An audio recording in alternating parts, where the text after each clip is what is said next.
Salam, kanalıma abunə olan, videoları izleyen hər kəsə belə bir misalla tanış olaq. Kök altında verilib modulda 12 kök hatta 5 çıxılsın, 29 çıxılsın. Kök altında 12 kök hatta 5 üstə gəl 29 bərabərdir sual. İndi bunu biz hesaplamalıyıq. Necə hesablayacaq bu misalı?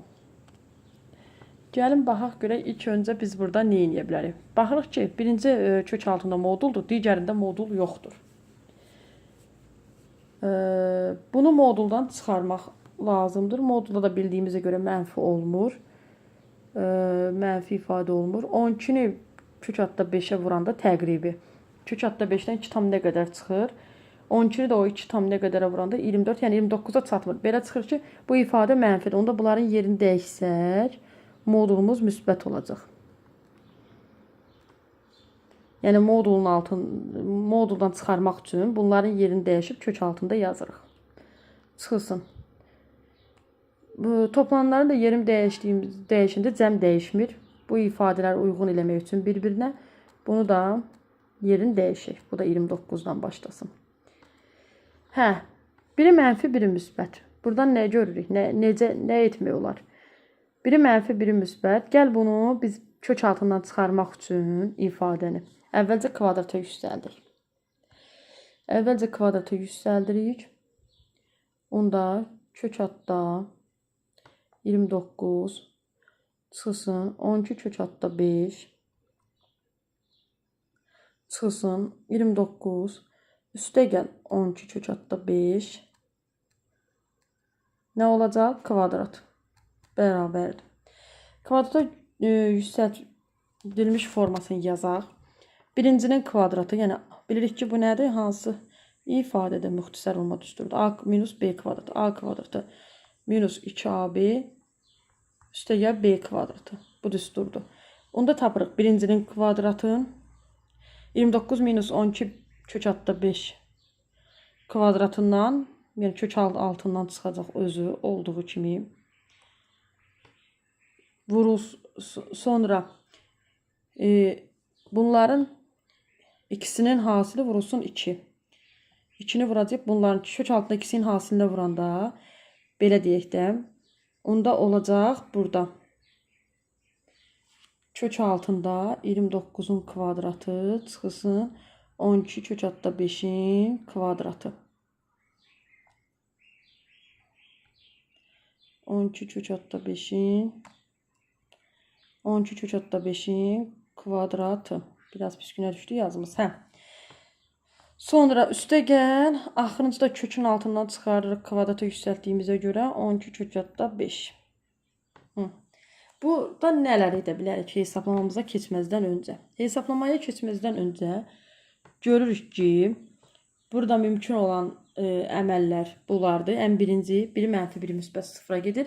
Bir də kökün altını hesablamaq lazımdır. 29-un kvadratını tapırıq ilk öncə. 29-u 29-a vuranda neçə eləyir? 29-u 29-a vuranda 1, 8 yadda 18, 8 yadda 26.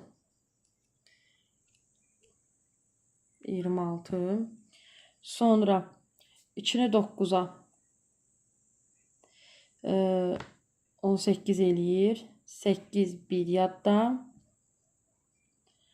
8, 1 yadda 2-ni 2-yə 4, 1 yadda 5. İndi hesablayaq. 1, 4, 7, 841. Bu. 12 kök hatta 5-in kvadratından nə alınır? 12-in kvadratı 144'dür. 5-in də kvadratı bildiyimizə görə 25'dir. Yəni 144'ü biz 25'ə vurmalıyıq burada. Yox, üzr istəyirəm, 5'ə vurmalıyıq. Kök hatta 5-dən 5 çıxır axı burada. Bu eləyəcək 20-də 0, 2 yadda 5 4'ün 20 yenə 2 yadda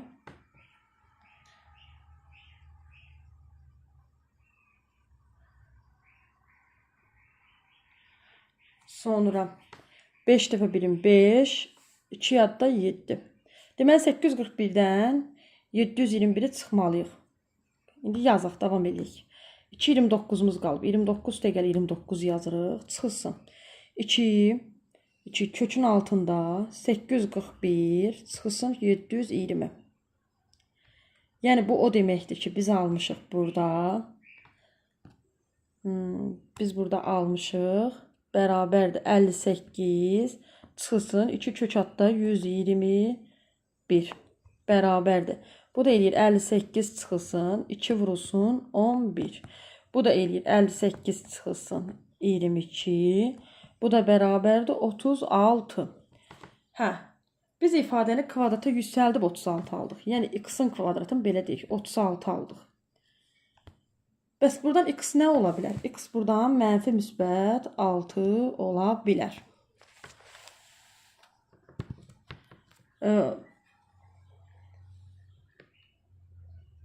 Belə deyək.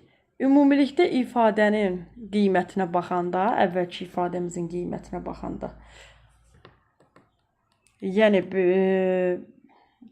əvvəlki ifadəmizin qiyməti mənfi alındığı üçün, yəni əvvəlki ifadə deyəndə misalın özünü sizə göstərim. Hə, burada ifadənin qiyməti mənfi alındığı üçün biz burada aldığımız x mənfi olmalıdır. Yəni müsbət yox, mənfi 6-ya bərabər olmalıdır. Buradakı ifadənin qiyməti, belə deyək, bunların hamısını pozaq. Bu ifadənin qiyməti bərabərdir mənfi 6-ya.